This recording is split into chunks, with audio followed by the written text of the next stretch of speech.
Hey guys, welcome to Starcastic Remarks. My name is Ryan Chambers. I am one of the hosts of Starcastic Remarks.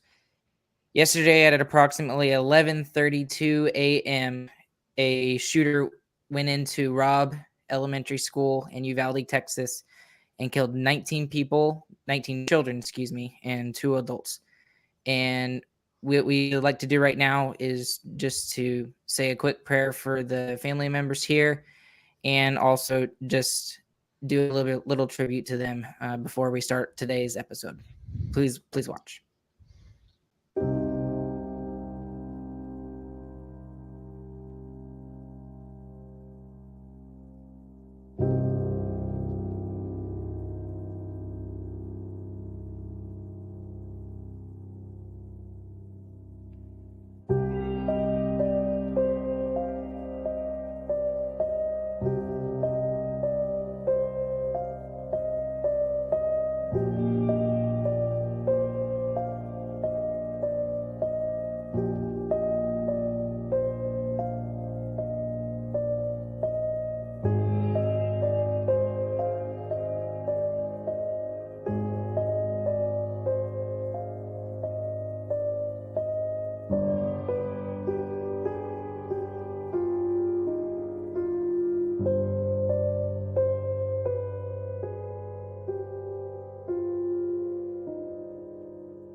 Here's the names of some of the victims from the Uvalde shooting, if y'all would oblige and just listen as I go through the names of these lists.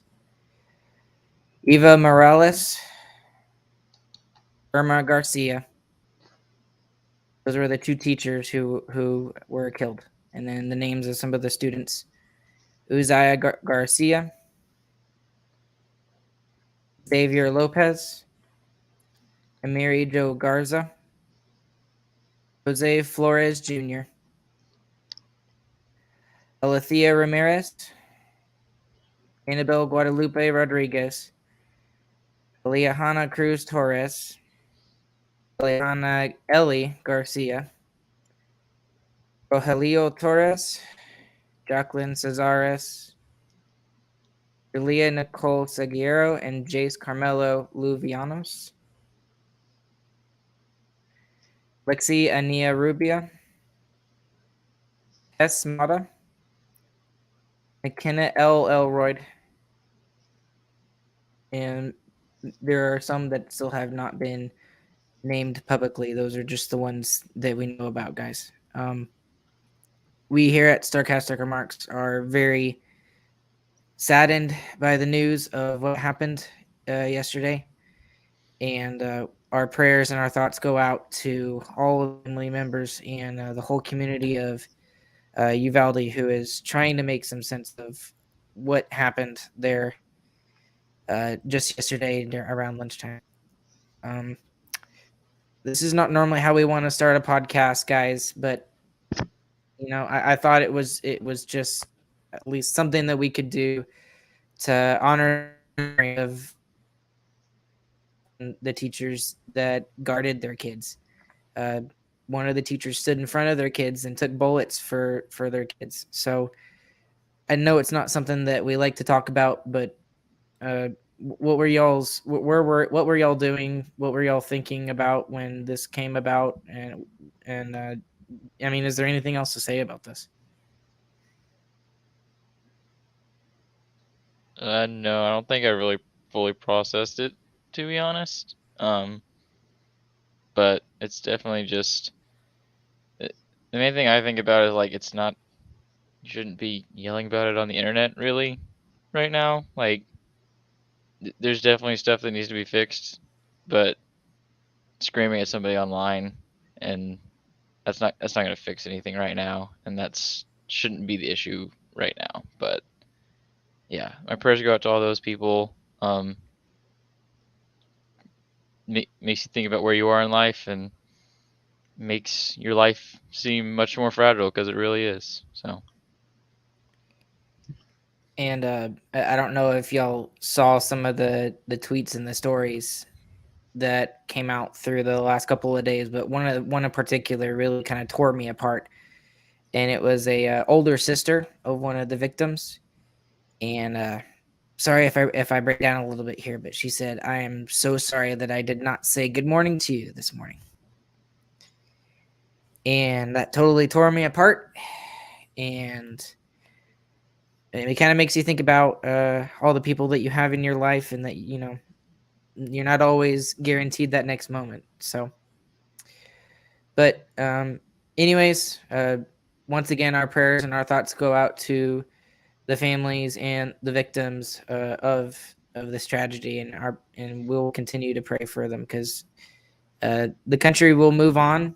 I believe at some point there will be a point when the country will be able to move on, but these families have a long time to go through uh, before they can find any sort of comfort or anything in their grief. So we'll continue to pray for those families. Anyways, guys, we need to let's get into the thing that we really want to talk about, which is the Dallas Stars. And we are back. This is season 5. This is episode 1. And we want to get into several things here on tonight's episode. But first things first, James, let's just go ahead and jump into what you were mentioning just off camera a second ago, because it's something that a lot of people have been talking about, and it's the whole Nazem Kadri situation.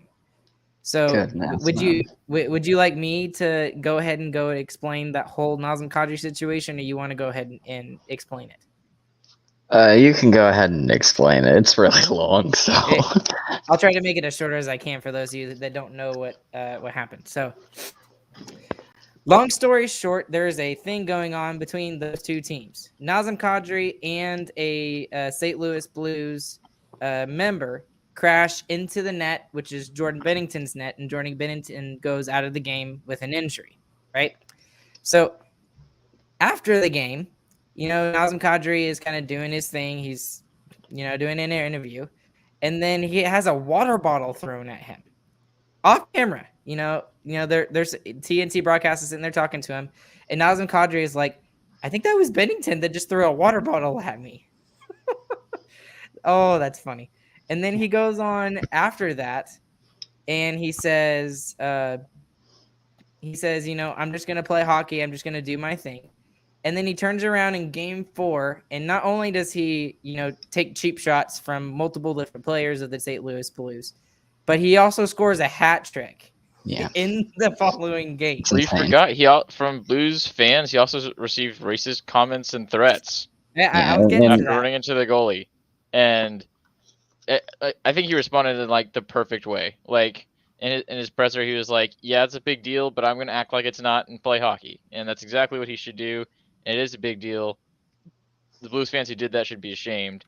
And he also he did something he didn't even have to do. He made sure that people understood that those Blues fans do not represent other Blues fans. So I think he did the exactly perfect thing in that situation, and then just went ahead and just scored a hat trick to just seal it off. And I'm super glad that guy's in the NHL. I mean, what a way to respond to stuff like that.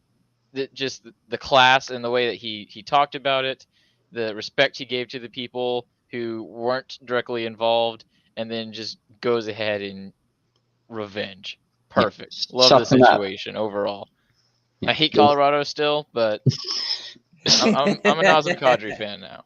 Yeah, I mean he And he shuts up everyone who is saying, "Oh, he's such a dirty player too," just going out and scoring the hat trick like that. Like a dirty player isn't going to score a hat trick.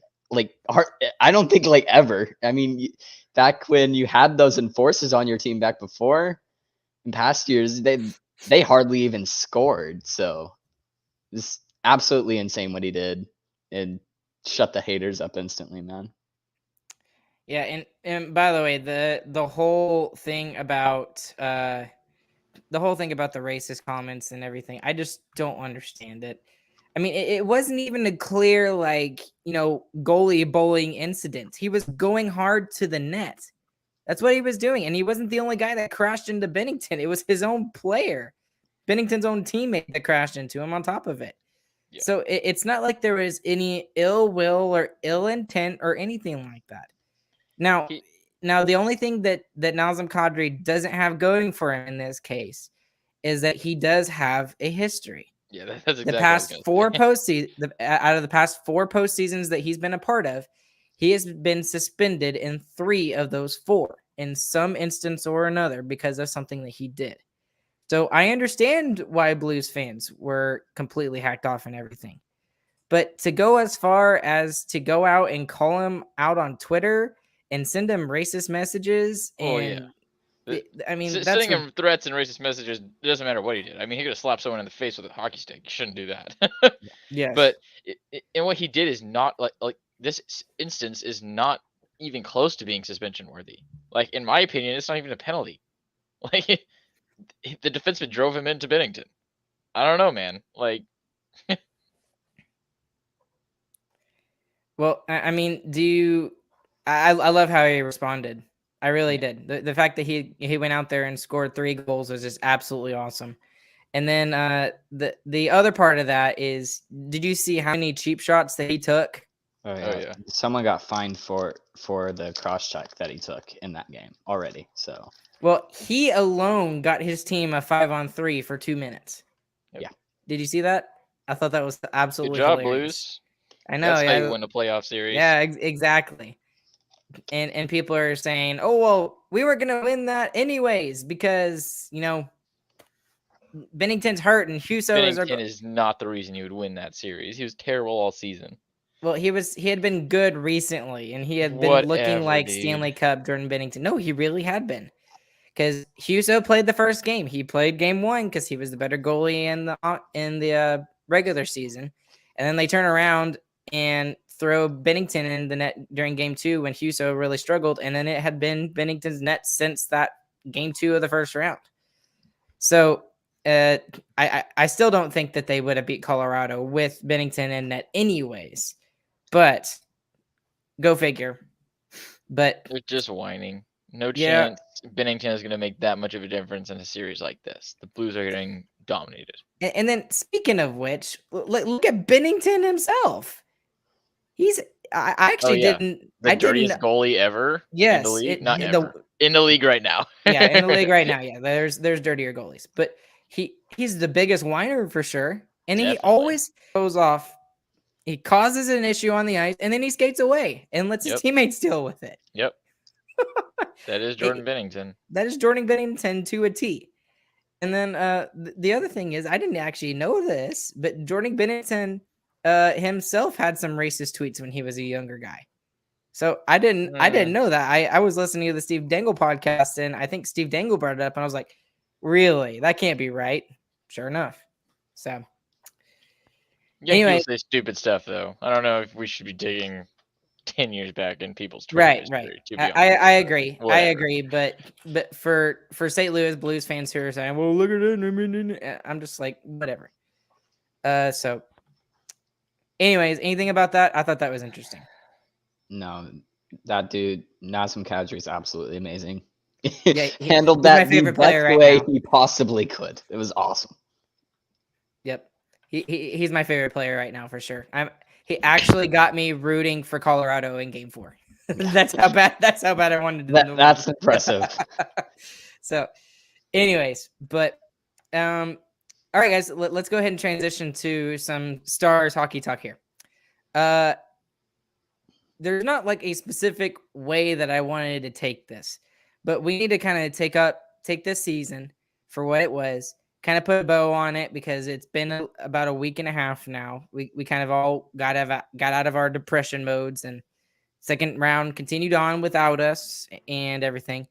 But if you had to sum up the Stars season in like a sentence or two or three, how would you do it? And I'm kind of putting you on the spot. So let me let me let you guys think about it for a second, and I'll put my own answer to my own question here.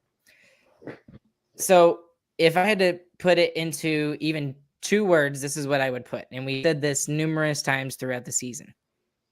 Consistently inconsistent. If that makes any sense. Yeah, I mean, that should be one of every single one of our sentences. So right. So, and those are the 2 words that I would use to describe the Stars season. At times they looked like a top 3 team. They had chances to get into the top 3 in the Central Division, and they were not able to capitalize on those opportunities sometimes.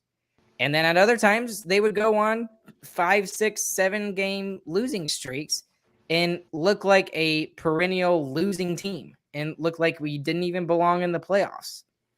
And it even towards the end, there were some instances where we were playing really well. We would play really well defensively, and then our offense would suck. Or, we'd get 3 or 4 goals in the night and our defense would be absolutely terrible.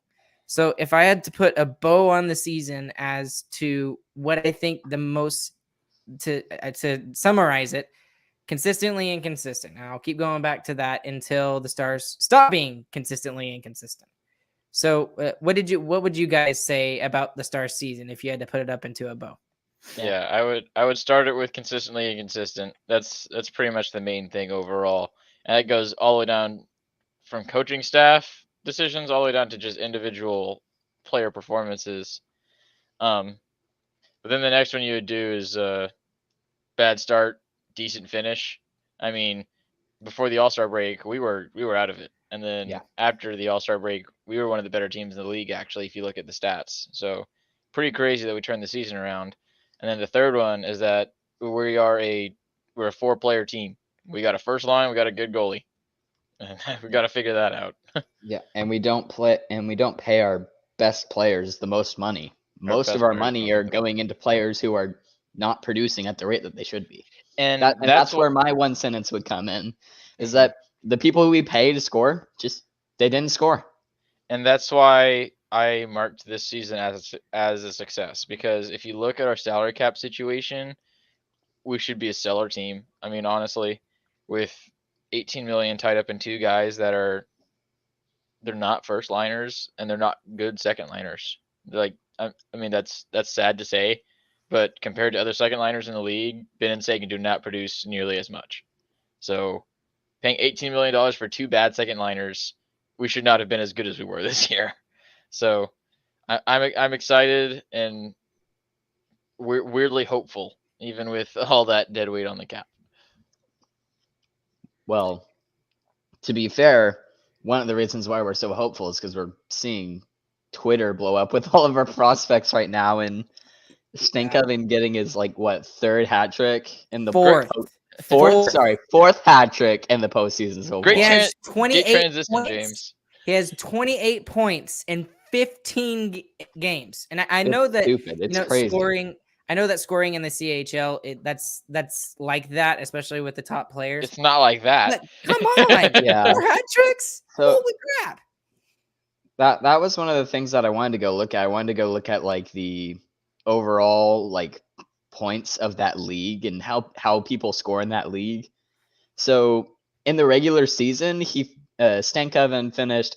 That's not how you say his name, by the way. I don't know how to pronounce it correctly. That's how I'm gonna say it, though. I'm gonna say Stank Oven. His entire career. He placed 3rd in the league with 104 points and 45 goals, 59 assists. But he also played 9 less games than the 2 people above him who had 105 points and 112 points. So points per game, he was the highest person points per game. Yes. But so the league is a high scoring league, definitely. but also he's still placing top in that high scoring league. That other players, they've come out of that league as well. I mean, He's the highest scorer in the high scoring league. Yeah. That's worth something. something. Yep. Hopefully, And not to mention, we should also mention the other two big goodness. big names the I Stars haven't had are a chance going to at look right those now. up either. So, and I actually know this off the top of my head, but all three of our top prospects led their respective league in points per game. Okay, so not overall points, but points per game. So those three are Logan Stankoven, who we'll eventually figure out how to say his name, and Wyatt Johnson, who I believe is in the OHL or the QMJHL, one of the two. I don't know. And then the third one is Maverick Bork, who was hurt for a good portion of the season, but still, with the points he had, he was still the highest points per game player in his league, which again, he was either in the OHL or the QMJHL, one of the two. So Wyatt Johnson was in the OHL. There you go. So just the fact that those three guys led their league points per game wise gives Stars fans a lot of hope for the future, especially, and maybe even the near future. Because I think it was Elliot Friedman on 32 Thoughts, the podcast, was actually talking about the Stars situation and talking about those three guys, and he specifically said that out of those three players, the one most likely to make the jump next season would actually be Wyatt Johnson, which kind of surprises me a little bit.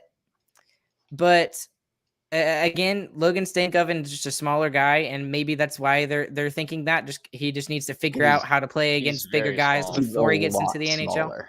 He's like crazy small. He's 5'8" and 170 pounds. Oh, I thought he was 5'7". See, so either way, he's a still, small guy. He's still tiny compared to other hockey players. And Wyatt Johnson is 6'1", and he weighs about the same, but he can put on weight, and he's 6 inches taller, pretty much. Right. Yeah, so it's a lot easier to work with. Right, and here's the thing about it, though. Maybe in years past, you could say that guys like that wouldn't work, but we've seen guys come into the league and do exactly that. And now they have to be really elite players. Yeah. But they work. I mean, when you look the thing at is when a guy that comes in, you know their name. Like Johnny Gaudreau, Matt Zuccarello.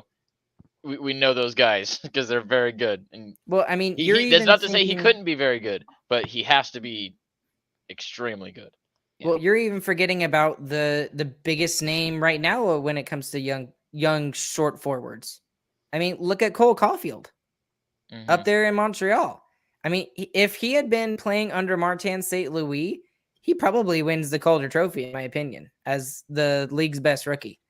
I mean, he was just on a tear that last half of the season after Montreal made their coaching change. And the dude's 5'6", I think. I think he's even smaller than Stankoven.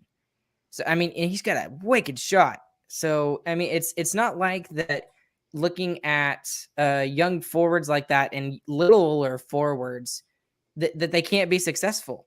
I mean, what's the one thing that Josh Sanders all on that Facebook group he always talks about? What's the one thing he always talks about that he hates?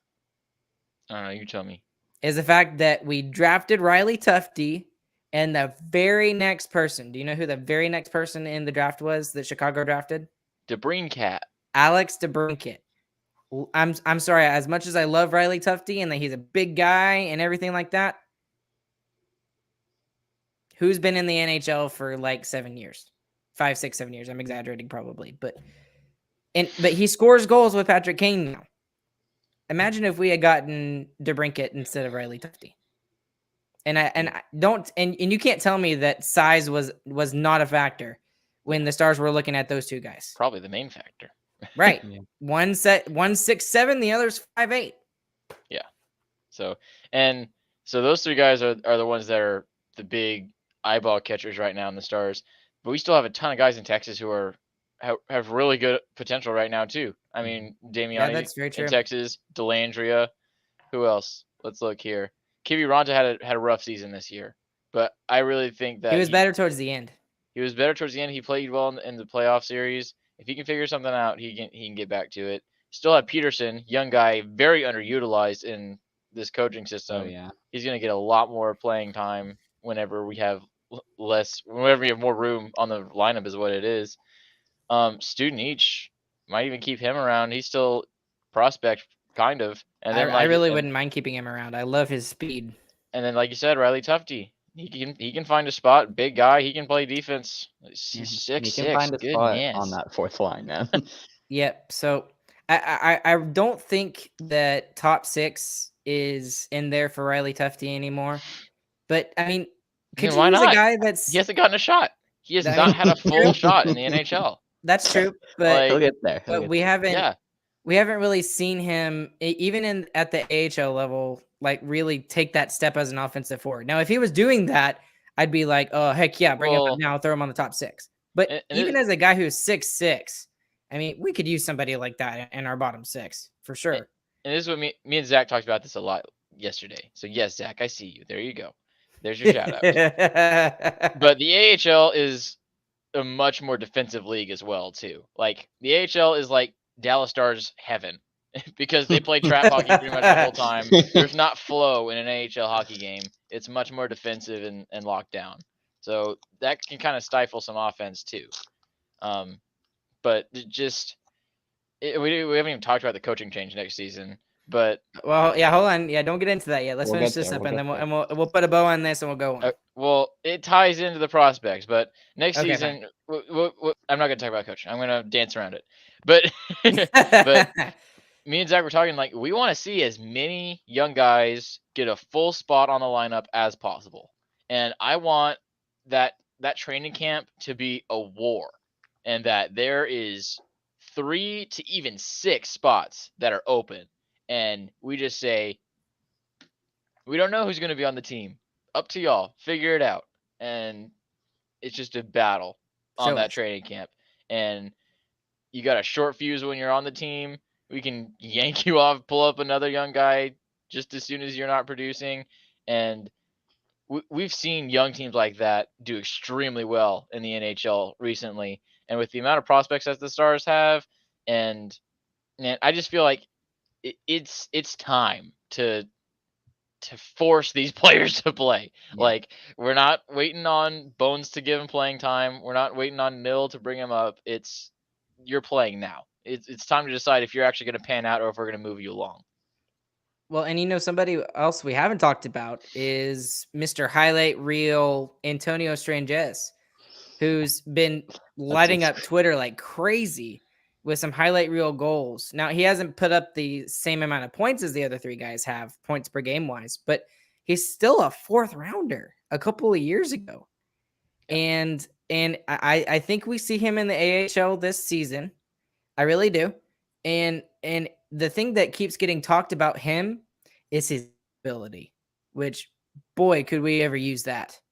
Yeah. Because the thing that I always notice the most while seeing those highlight reels go around Twitter is just his skating ability. Like it's incredible watching him skate down the ice. I mean, I'm thinking back to like the 2 where he goes end to end and scores. Like it looks so effortlessly when he skates.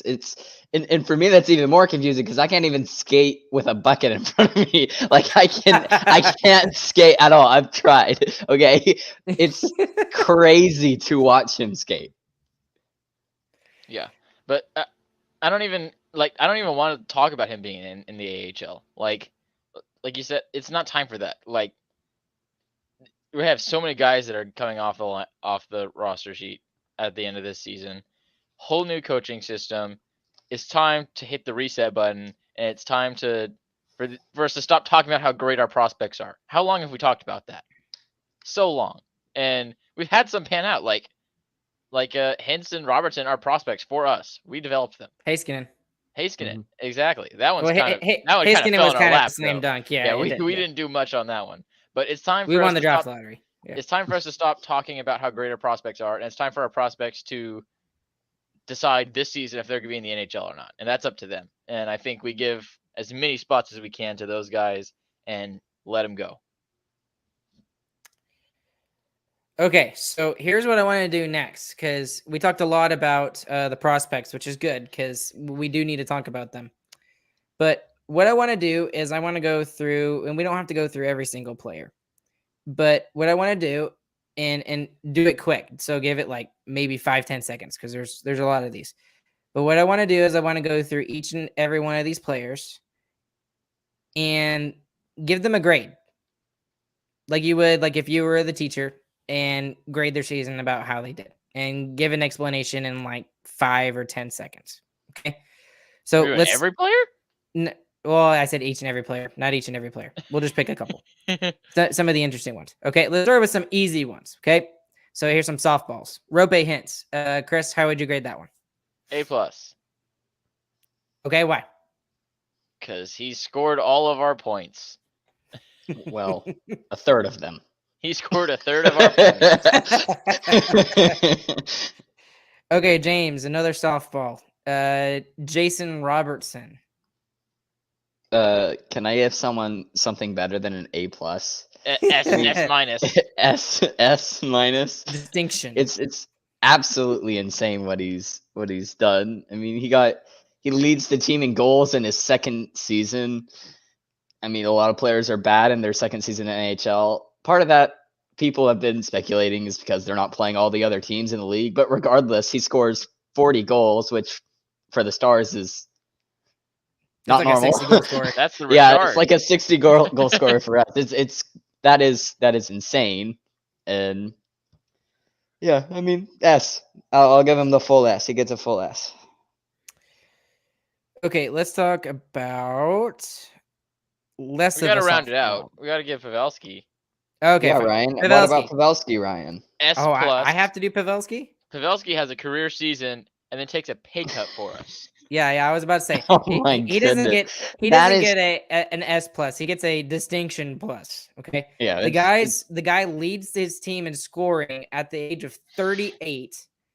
He continues to put up. He put up his best career season, right? Like it was his best career season. Yep. At age 38. Yep. Who cares if he's playing with two young guys? Who cares? He still put up his best season of his career. And plus, I was like Chris, you mentioned, he took a pay cut. He took a pay cut to stay $1.5 million gone. And this He is another took a thing me pay and cut. Zach talked about. He took a 1-year deal with us. Probably more for him, because if we're not good this next season, he's gonna go try and find a cup with somebody else. But that But still he is thinks- in our favor. No, but he thinks that we're gonna win a cup, and he wants to win a cup in Dallas, and that's what he talked about in his free agency. And he's gonna try and live up to it, and I love that about him. I know he's always gonna be a Shark more than he is gonna be a Star, but even if it's for a short time, he is being extremely loyal to the Stars and doing everything he can to make us win, and that's just awesome. And I wish some of the guys that took $9 million contracts could have seen that too. Yeah, I really hope that we could just support that. I mean, imagine Right. if Ben and Sagan are producing at what they were producing when we signed him. I mean, it's insane that they just kind of fell off like that. Yeah, it's hard to call those bad contracts too, because you look at Jamie Benn's contract, you're like, how on earth did that get signed? Jamie Benn signed that contract after he won the Art Ross Trophy for most points in the league. Yeah, he won that with 87, by the way. Yeah, which is crazy low. Which is How crazy. did that even Which is happen? crazy low. So, but $9 million for an Art Ross Trophy winner is not high. yeah, like that's a good contract at the time. Yeah, but you're right. Well, and let me pull up Brian's comment here. Hey, Brian, he's a former buddy of mine for when I lived in Denison, but he said Pavelski may retire after next year, or maybe not. Do you think he retires after this year? If he's scoring at this rate still next season, even if he's scoring at half this rate next season, he's still good enough to help somebody. Oh, heck yes. Yeah, at $5.5 million? Yeah. Yeah. Let's remember Jason Spezza and Joe Thornton are still on NHL rosters right now. Yeah. So no. I think he's gonna do everything he can to get a cut before he gets off. Yeah. And that's actually one of the questions we're gonna look into over the offseason is what makes a team successful? Do you have to win a cup to be successful? We'll talk about that on another episode. But anyways, let's do less of a softball. Roddick Foxa. How would you bless you, Chris? How would you grade his performance? I'll throw this to Chris, since he already F. How much is he making now? 2.5? 3 1/3, I think. $3.5 million Something like that. I'll look it for up a for you while you're fourth talking. line center. He can kill as many penalties, win as many faceoffs as he wants. That is never going to be worth $3.5 million. No chance. I mean, you can throw any stat you want at me. A guy who does not score ever is not going to be worth $3.5 million. It's a terrible contract. It is awful. 3 1/4. That's what he's making. 3 1/4, and he's signed till 25, 26. So. Oh, well, in that case, it's great. See, Good job. I know. I know that you're complaining about all that, Chris, and everything, but you have to look at what he did. And I'm What not. did he I'm. do? Hold What did on. he do in the playoffs? Tell me what he did. Hold on. Let me Fight, explain. fight, like fight. that. Yeah, I know. It's like through the internet. No. Okay. You have to look at what he contributed to the Stars. Okay. Does he need to score more goals? Heck yes. Okay. He did not score enough goals, and that's. I understand he's not a top line center. He's not a first or second line center like we envisioned him to be when we drafted him. But he has found a role in the Dallas Stars organization as that checking line center, and he does a very good job at it. Okay. And again, I'm not saying that I agree with this when I mention this statistic, but he had a lot of time on ice this season. He was on the ice a lot. Okay. Do I agree with the fact that he got that much ice time? No. I think that other players, Ruben Hintz, Pavelski, Ryan, even Sagan, I think they should have gotten more. But that doesn't neglect from the fact of what he did for the Stars this season, that he was on the ice a lot. He wins faceoffs, above 50%, most of the time. And he's a very key component of this team.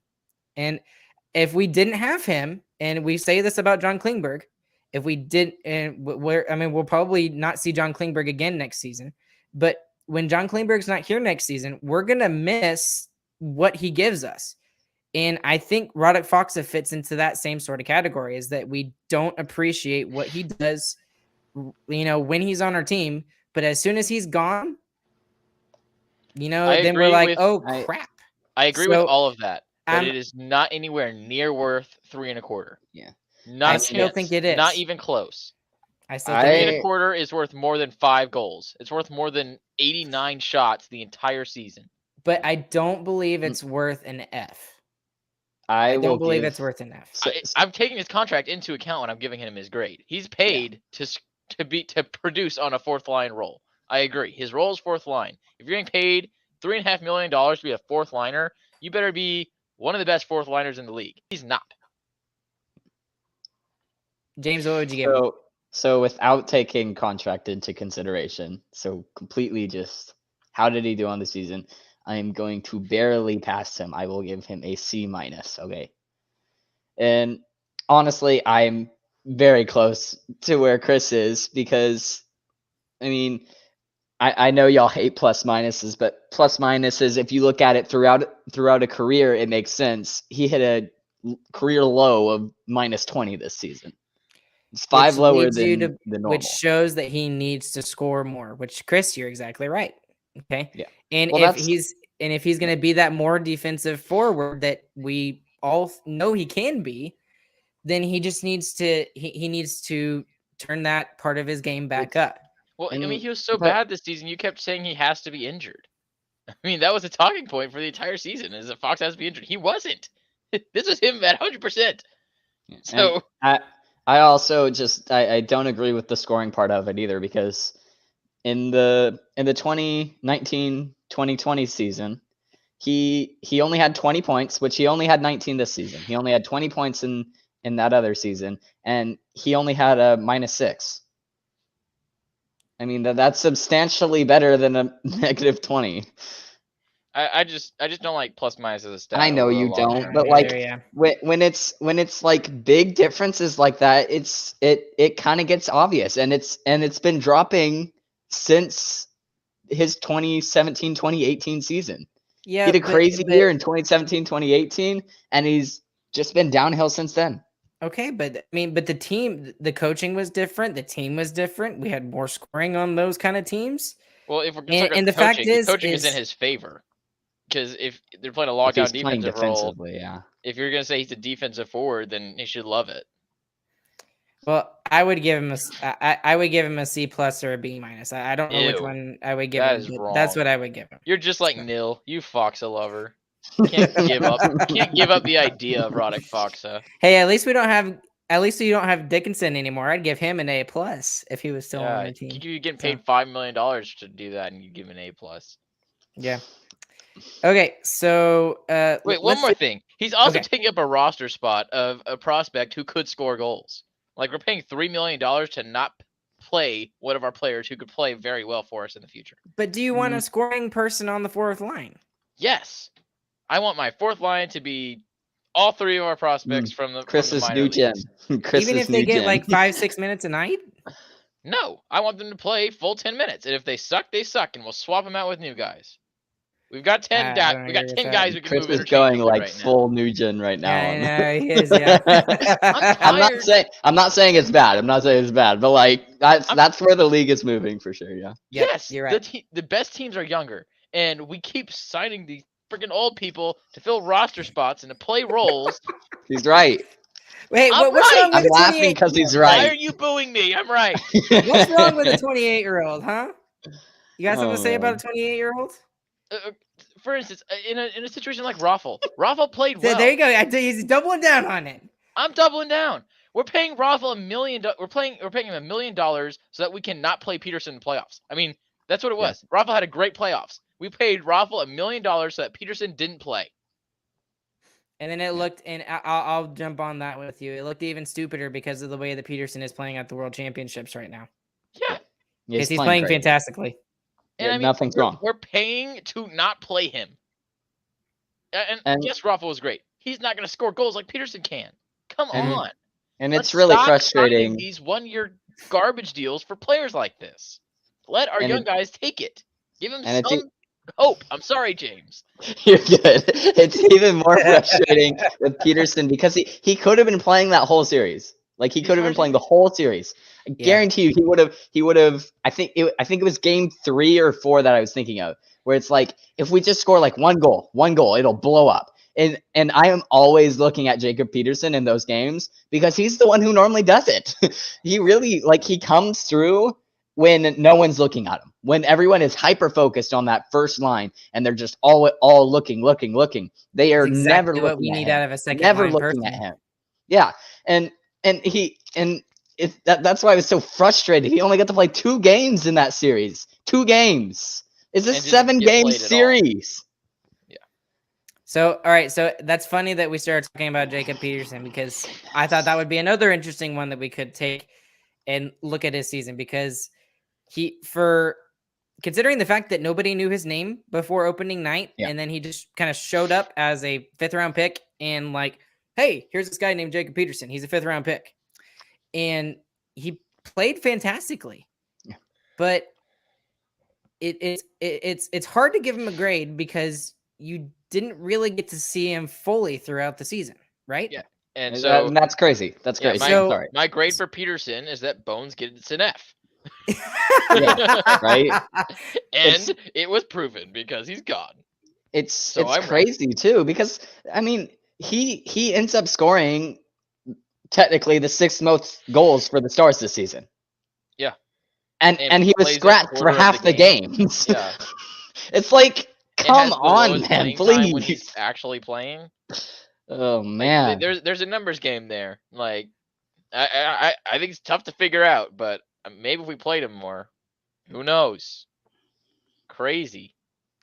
And he had really key goals at moments too. Yeah. I mean, like half of his goals were game winners too. That's the crazier thing.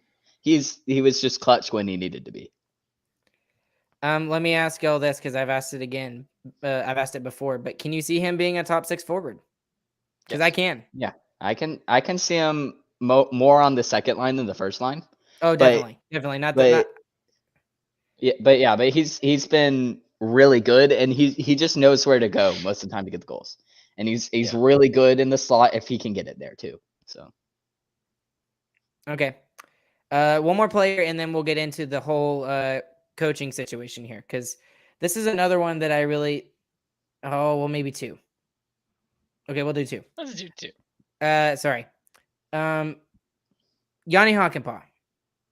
What would you give Yanni Hakanpää as a grade for this season? Because he came into the Dallas Stars organization, and I kind of knew about him because I knew he played really well for the Carolina Hurricanes before he came to the Stars. He got traded from the Ducks to Carolina, and Carolina went and did their thing, and they tried to get a Stanley Cup, missed it, and he became a free agent, signed a 3-year deal with the Stars.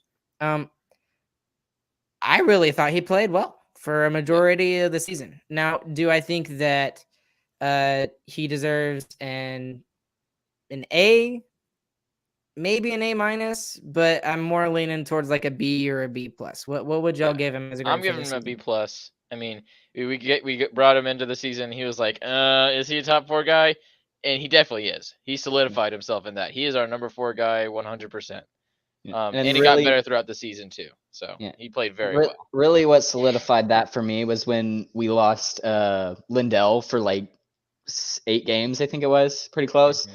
He really stepped up in those games, and he played the time that he needed to. And we knew it wasn't sustainable. We couldn't play him 24 minutes a night. But when we needed him to do it, he was able to do it. And he didn't look awful while he was doing it either. He looked pretty good. Yeah. So that was at that point, really, that solidified to me that was a really good signing, and he played really well this season, I felt like. All right, one last player, and then we really got to get to it. This one was really interesting too, because you can take one or both ways, honestly. Miro Heiskanen. You could look at it and say, he had a semi-off season, kind of, I guess. Offensively, correct. But offensively, it was an off season. Right. So, and that's the other thing I was going to pull up is, how do you grade him? Do you grade him based off of his defensive play, or do you grade him based off of his offensive play? Because it's kind of hard to do both at the same time. Because for me, if you do it just off his defensive play, A or A+, hands down. But we didn't get enough out of him offensively this season. And for me, I'm hoping I can definitely do both. I mean, okay, let's give him an A on offense, F on defense. I mean, A on defense, F on offense. There we go. I flipped him. And that way he averages out at a C. So he gets a C. He passed. He passed. So after a contract year like that, you kind of expect more. But then you look back at advanced analytics. He's one of the best defensive forwards in the league this year. Yep. He has and that's the only way he passes, is because offensively he was nowhere near good enough, not even close. But since he was one of the best defensive players in the league, he gets the C. He has to be better next season, though. So we can talk about how great he is all the time now, but now he's getting paid to do it too. So we can't just gaw over him. He's accountable to this team to be a part of the solution because of the cap hit. Because of his cap hit, and he deserves it. He deserves every penny of it. But he's got to be a part of us winning night in and night out. James, just a big part of it was time on ice. He played crazy amount every single night. It's absolutely insane. I mean, it's definitely not like as much as some of these other players on other teams, but he still ends up with 24 minutes and 53 seconds average ice time per night. Oh my gosh. Yeah, that's crazy. That's crazy. And you think Absolutely with the coaching change and with a system change, style of play change, that the offensive numbers can change, because we talked about how with Bones, all these guys who have great offensive history just all of a sudden goes poof, and that can't be coincidence in our opinion, pretty much. So I think with a new coach, it doesn't really matter who it is. Anybody who's a little bit more offensive than Bones, because Bones is full trap, that his numbers are going to go up. So, all right. So let's go ahead and get into the coaching. Let's just go ahead and straight segue into it. Okay. So for those of you that don't know, if you've been living under a rock the past week, Rick Bowness has, I guess, stepped down as the Dallas Stars head coach. He was not renewed. He was, they might have been considering him, but it almost sounded like it was his decision to be like, okay, I'm stepping away. I'm not going to be the head coach anymore. So he stepped away as the Dallas Stars head coach, and the Dallas Stars have immediately started looking for the next head coach in Dallas Stars history. And not just that, he's stepped down, and none of the assistant coaches are returning. And that's the thing that got me. I did not think John that was going to happen. Stevens, Derek Laxdal, and Todd Nelson. All three of them are gone. Now, thank goodness we're keeping Kelly Forbes, and thank goodness we're keeping Jeffries. So our video coach and our goalie coach. So the two big guys, I mean, if there's anybody that I'd be like, oh, we got to hold on to him. Those are the two guys that I wanted to keep. And I mean, So, like, just on special teams, I mean, our special teams were not great this season either. I mean, our power play was amazing in the first half of the season, and then it absolutely sucked the rest of the season. Especially basically got nothing from it after All-Star break, after the All-Star break. And then our penalty kill was just kind of mediocre the whole season. Yeah, and at with, times it with looked players really bad. that it should be very good with. Yeah, right. I mean, we have Roddick Fox and Luke Glendening. Like, we should never lose a draw ever, and it should never be in our zone for more than 5 seconds. Okay, so y'all kind of talked about some of the things that we should be looking for in some assistant coaches and that things that could be better. But on the flip side of this, Bonus is looking and testing the market. So he's not retiring, which is what I kind of thought he would do. But I don't think he's going to get a head coaching gig anywhere. But I think he will continue to be an assistant coach wherever he goes. But let's talk about the two possibilities that we've seen that were mentioned actually by Elliot Friedman and Jeff Merrick. So during the one of the games, I forget which game it was exactly, but they mentioned the Dallas Stars a lot. They talked a lot about the Dallas Stars because there's a lot of things going on for the Stars this season. They talked about the 3 prospects that we've already talked about in this show, in this episode. And then they talked about 2 possible coaches that could fill the head coaching vacancy right now. And the first one was actually really interesting, which is we heard rumblings that Jim Nill was considering a coaching change around the All-Star break. And the coach that he was considering was Rick Tocchet, which Rick Tocchet is sort of similar to Bonus in the fact that he's defensive minded, but he does really well know how to work with both veterans, and he's able to take young guys and develop them further. So I think that would have been a good fit had he taken the reins then. But the one that I'm more interested in even is Mark Savard. And for those of you who don't know who Mark Savard is, he is a former Boston Bruins player. Unfortunately, his career was cut short because of concussion issues. But since then, he's gone into coaching. And guess who he's the coach of? Yep. None other than Mr. Logan Stankoven. Currently, he is the head coach of the OHL's Kelowna Rockets. So I believe that could be a really good fit. And that the more that I've read about Mark Savard, the more that I've gotten excited about it, because he seems like a guy who can really relate to the veterans really well and also develop our young players, because we're kind of in that weird flux. It's not like we have a bunch of veteran guys who are in their prime of their career, and we also don't have a bunch of young guys. We have a little bit of both. So we need a guy that can kind of do both of those things, which I think Mark Savard would be a perfect fit for.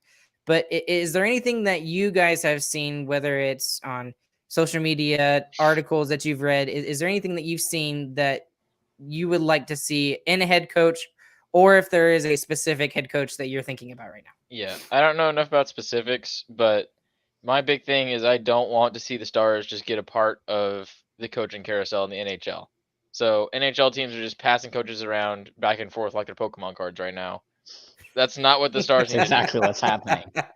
The Stars need to go out and find somebody who has an offensive mindset, who, like you said, can relate to the young players and to the old players, and to find some kind of combination with those guys, and a guy who really has a chance to be good and has an outside perspective from the league. We don't want a coaching carousel. I don't want any of the previous NHL coaches. Honestly, I don't want any of them.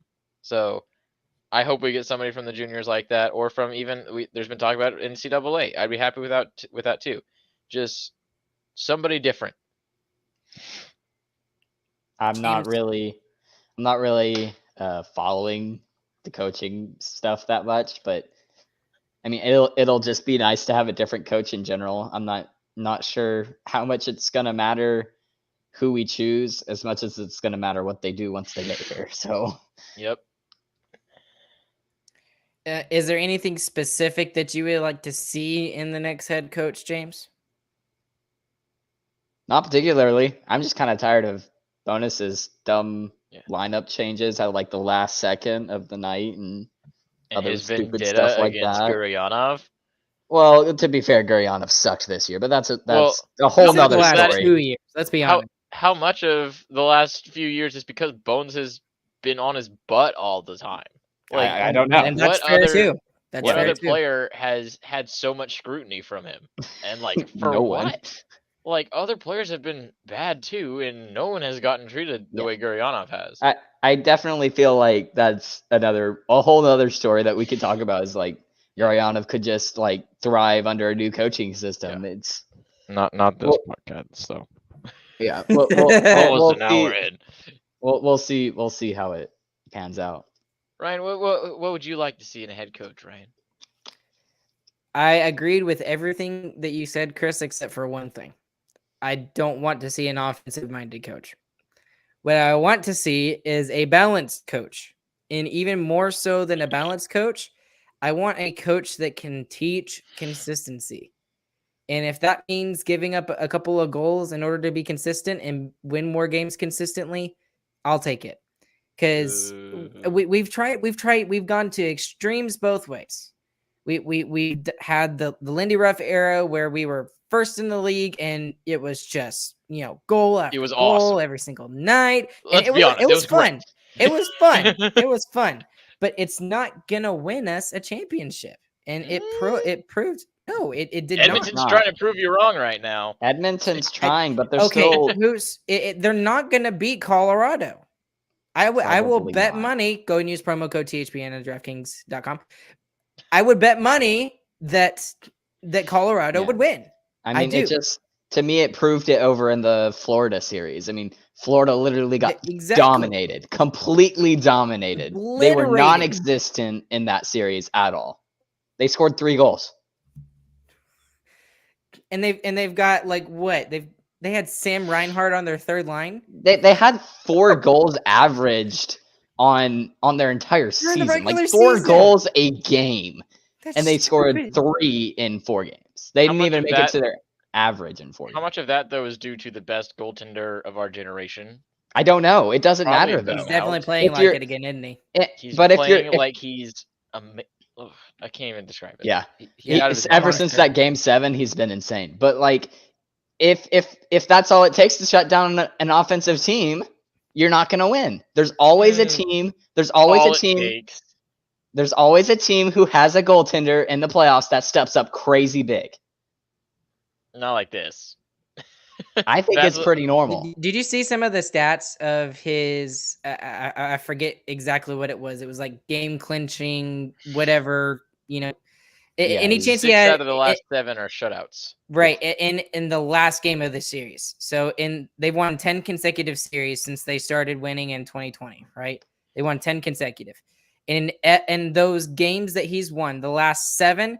I'm not joking. I think he has like a 955 save percentage or higher. I think it might actually be higher than that. I can almost guarantee you it's higher. Stupid. And I mean, it's literally like looking at video game numbers. Mr. Like Chambers, if you look at the started. chat. I got some of my kids in the chat. I'm not paying attention. So guys, I love y'all. But Hi, Gamer Cat. Hi, Gamer Cat. Hi, Chevy. Got some of my band students in the chat over here. Either way, I think you're underselling Vasilevsky, James. I mean, this guy is yes, but like, but it's what happens in a lot of series. I mean, that's what our series almost turned into. The Flames are crazy offensively, and we had Jake Ottinger shut them down. Who shut them down completely. Played better than Ottinger did in those 4 games. In the Panther series, yes, but Vasilevsky also had a team who could score for him. True. I mean, the Flames only scored 16 goals in a 7-game series. Right, and this is what I'm saying. It goes back to the balanced system. When you look at the Tampa Bay Lightning, they have it on all fronts. It's not like they just have defense or just have offense or just have goaltending. They have all of it. They have all of it, and it's balanced. Yes, they have the best goalie in the league, which helps a ton, and arguably the best goalie of our generation. You've got guys. Steven Stamkos at 32 had his best offensive season. You got Victor Hedman on the back. Not only do you have Victor Hedman on that blue line, but you've got Mikhail Sergachev, who's one of the best young defensemen in the NHL right now, and you've got Ryan McDonough, who was a former captain of the New York Rangers. I mean, they've got all of it. It's all balanced. They've got it in all aspects of their game, and the Stars have that too. But they focus too much on one aspect or the other, and we've seen it when Lindy Ruff was here, when they had the former big three with Radulov, Ben, and Sagan, and then we had it this season with Bonus when we focused too much on defense. And that's why I think we just need a guy who's consistent and who's balanced. Those are my 2 words for the head coach. Sorry, I'll jump off my high horse. We'll see. I don't think it exists. You don't Show think me it the exists? unicorn. Tampa already has it. That's the only one that exists. John Cooper. Yeah. No, we gotta find a new one. Find Like John Cooper. Vasilevsky. Well, and let me ask this when it comes to head coaching gigs, but would y'all consider that Jim Montgomery, Monty, would you consider Monty was a success or he was a failure?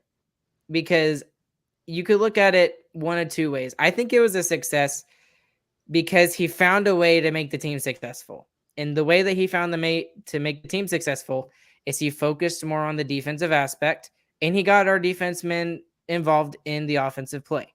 And that's what made our team successful when he was here before he was fired.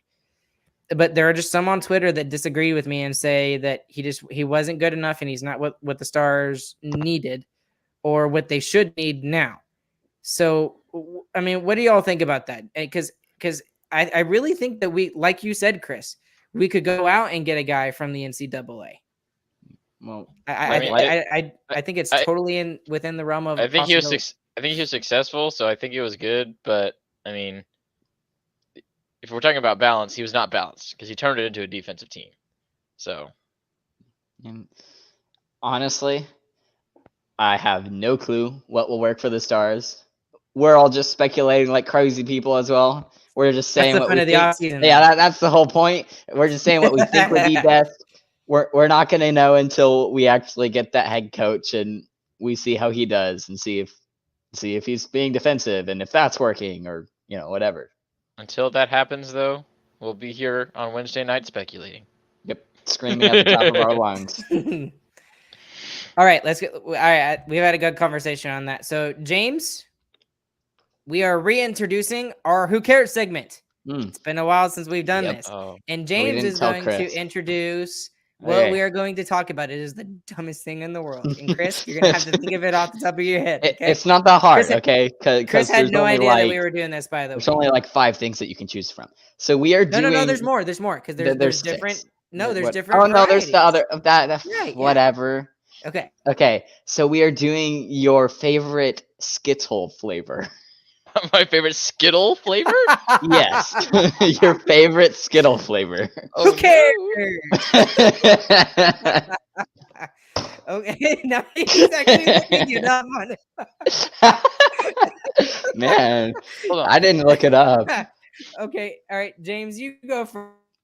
We'll put Chris last so that he can actually have some time to do it. Are we going back to where we're doing the top 3 or are we just doing top 1 this time? Let's just do top 3. Top 3, yeah. Okay.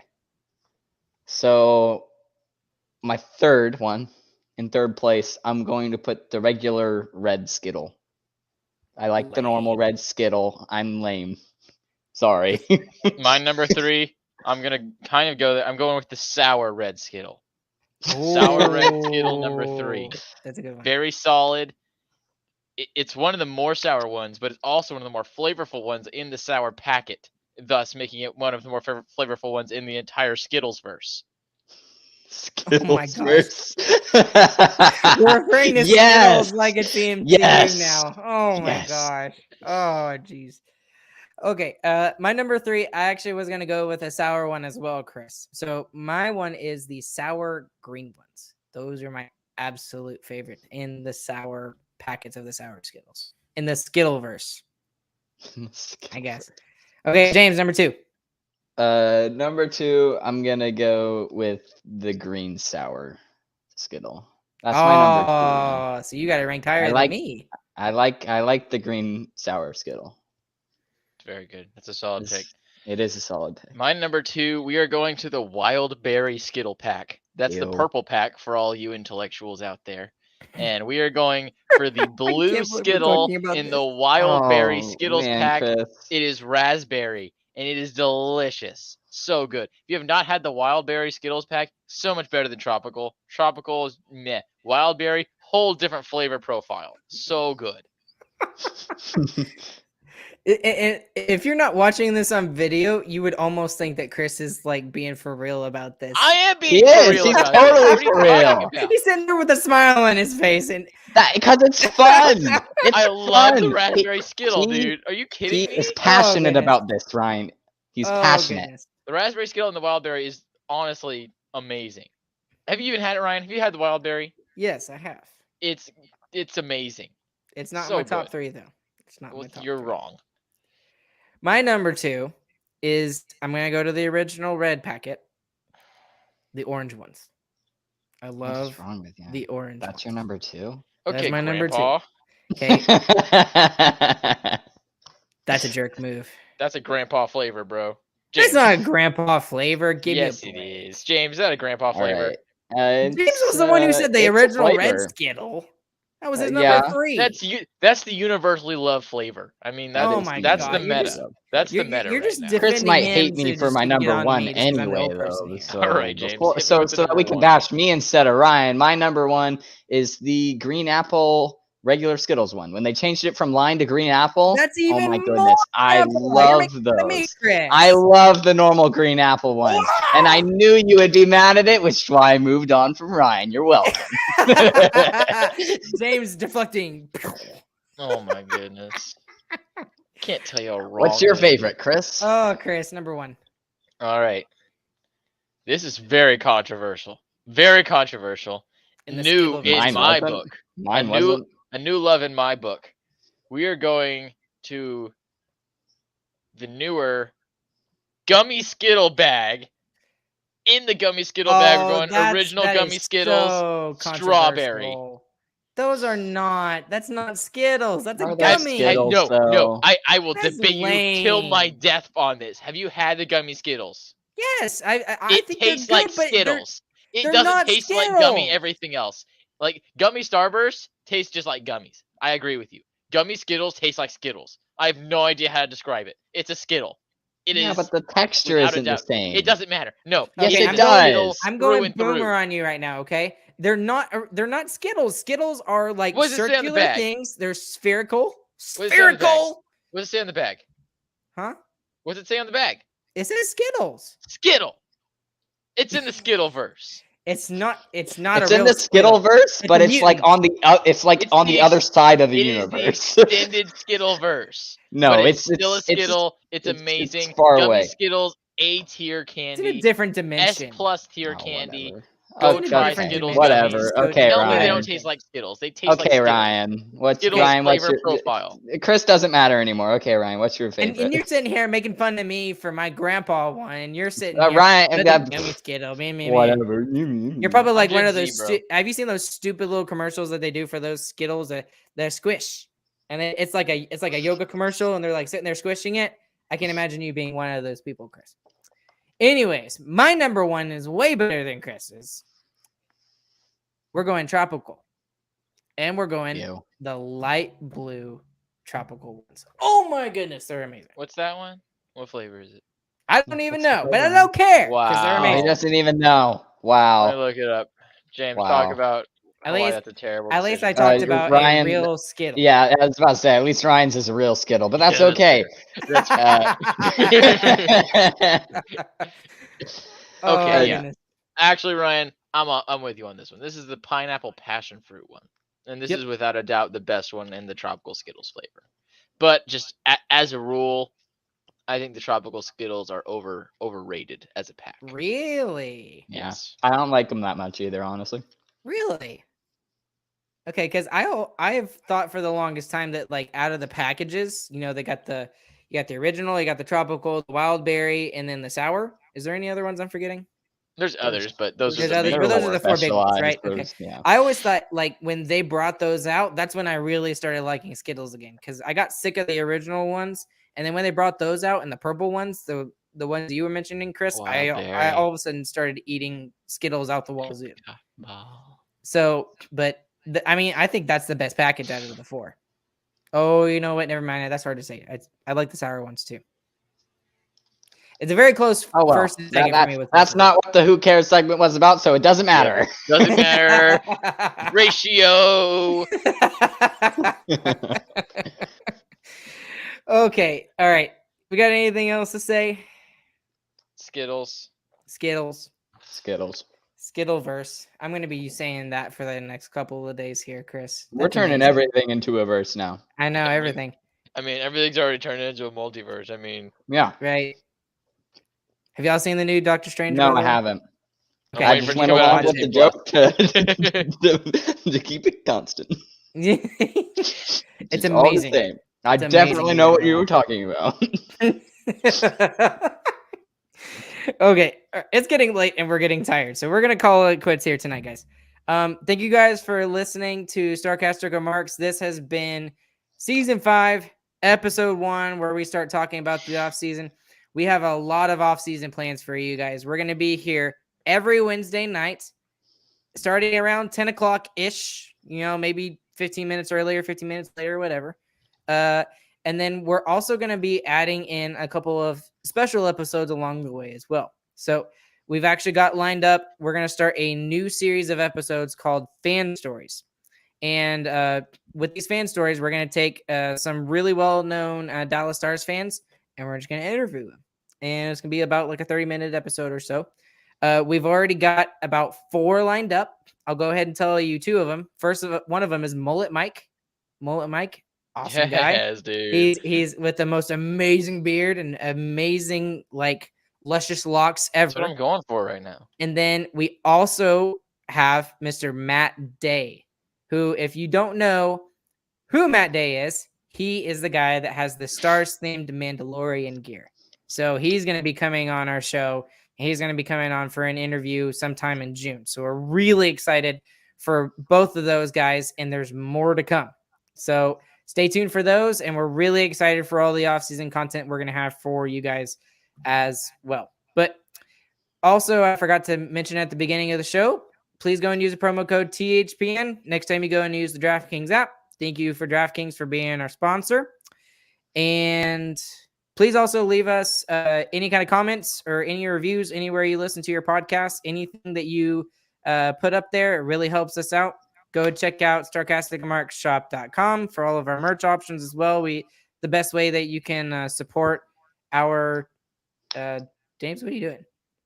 I'm standing Just up. keep going. Just keep going, Ryan. Standing back. Yeah, just keep going, Ryan. Just keep He's like going. in the room. It's kind I of can hard still when you're hear you. doing that. I can still hear you. Don't worry. Keep going, Ryan. Gosh. And then along with Chris and James, I'm Ryan. We'll catch you guys on the flip side. We'll hope you guys have a good, fantastic evening, morning, whenever you're listening to this. Bye, guys.